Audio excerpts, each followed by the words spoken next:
बार बार कहता हूं अहले हदीस में कुछ खूबियां भी हैं भाई। सबसे बड़ी बात बिदती नहीं होते,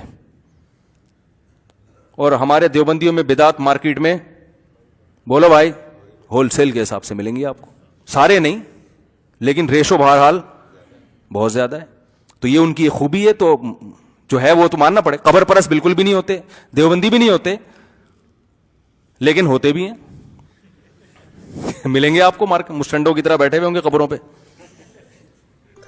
मैं तो कहता हूं अहले हदीस ने जो इश्क़ रसूल की दास्तान रकम की है ना, वो किसी और फिरके के हिस्से में नहीं आई है। उनसे जो इल्मी इख्तिलाफ वो अपनी जगह, लेकिन आज भी 1400 साल गुजरने के बाद भी वो किसी बड़े से बड़े बुजुर्ग की बात को एक्सेप्ट नहीं करते अगर वो कुरान और सुन्नत के खिलाफ हो। ये इश्क़ रसूल है, या इश्क़ रसूल ये है कि आपको आयत पेश की जाए, बुखारी की हदीस पेश की जाए, मुस्लिम की हदीस पेश की जाए, और आप आगे से कहें वो साढ़े इमाम साहब का फतवा है, तो रसूलुल्लाह का नाम लेना छोड़ दो।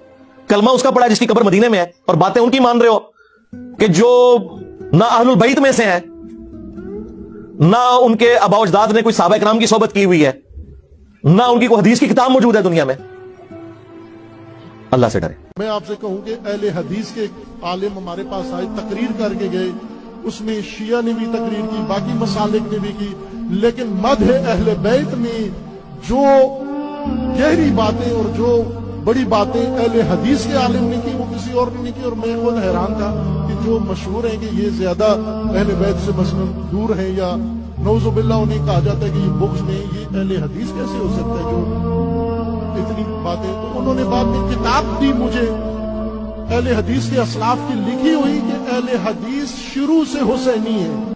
अहले हदीस जैसा दुनिया में सच्चा और खरा मसलक और दुनिया में कोई नहीं। हमारी असास, हमारी बुनियाद अल्लाह का कुरान और नबी करीम सल्लल्लाहु अलैहि वसल्लम का फरमान, तीसरी तो कोई चीज नहीं।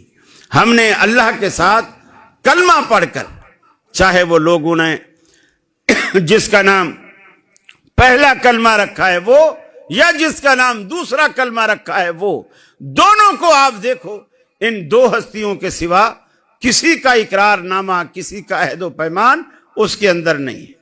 हम इन दो हस्तियों के साथ अल्लाह की उलूहियत का इकरार और नबी करीम सल्लल्लाहु अलैहि वसल्लम की रिसालत का इकरार, जिसका मतलब यह है इबादत होगी तो सिर्फ अल्लाह की होगी, और तरीका होगा तो सिर्फ रसूलुल्लाह सल्लल्लाहु अलैहि वसल्लम का होगा। और यही हमारा मंशूर है, यही दस्तूर है हमारे जलसों का, कॉन्फ्रेंसों का, मस्जिदें बनाने का, मदरसे बनाने का, बच्चे पढ़ाने का एक ही मकसद है। लोग पूछते रहते हैं कि आप अहले हदीस क्यों? अरे मैं अहले हदीस हुआ ही नहीं था कभी। मैंने तो दीन को जब समझा, जब मैंने तजाद देखा ना, हदीस और कुरान का टकराव देखा, और मैंने फैसला कर लिया अंदर ही अंदर कि मैं कुरान और सुन्नत पे चलूंगा, सहाबा वाला इस्लाम। मुझे क्या पता था अहले हदीस क्या होता है? हमको तो बचपने से पढ़ाया गया कि अहले हदीस गुस्ताखी रसूल होता है, यहूदी होता है, रसूल को मानता ही नहीं। इसलिए हमने कभी झांक के देखा ही नहीं। किसी अहले हदीस को देखते रास्ता मोड़ लेते थे कि सलाम न करना पड़ जाए भैया, इनके सलाम से निकाह टूट जाता। वो यही सिखा रखा था, धोखे में सलाम कर लिया, बीवी हाथ से निकल जाएगी। और जब हिदायत हमको मिली, हमने जब समझा कि कुरान और सुन्नत पर चलना ही दीन है, हमने चुपके से इस्तीफा दिया, घर पहुंच गए।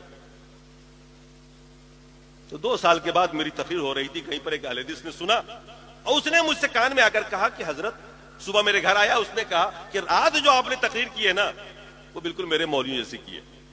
तब दिल में ख्याल आया इसके मौलवी को भी आजमा के देखें, और देखा, और तब पता चला कि यार हम तो अहले हदीस हो गए।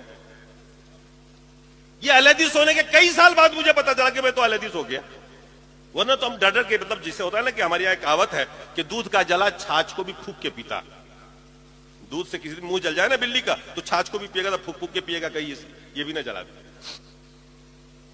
तो हम तो इतना हसास हो गए थे कि हम तो एक एक चीज सोच समझ कर करते थे, कुरान और सुन्नत को देखते थे, और हम बाकायदा तजर्बे के लिए उनके बीच में गए। अहमदिया सल्फिया एक मरतबा गए सिर्फ ये देखने के लिए कि ये लोग नमाज कैसे पढ़ते हैं। तो तिरमिज़ी में पढ़ाया हुआ था, मिशकात में जो एक एक आदाब नमाज के, तो उनमें से हर आदमी को ध्यान देता रहा कि एक एक अदा जो इनकी रसूल से मिल रही है, क्योंकि सब हदीस में मैं पढ़ा चुका था। तो कदम ब कदम आगे बढ़ता रहा, देखता रहा, और मैं हो गया वो इस्लाम मैंने कबूल कर लिया जो इस्लाम अल्लाह ने नाजिल किया रसूल पर, और जो इस्लाम रसूल ने साहबा को दिया।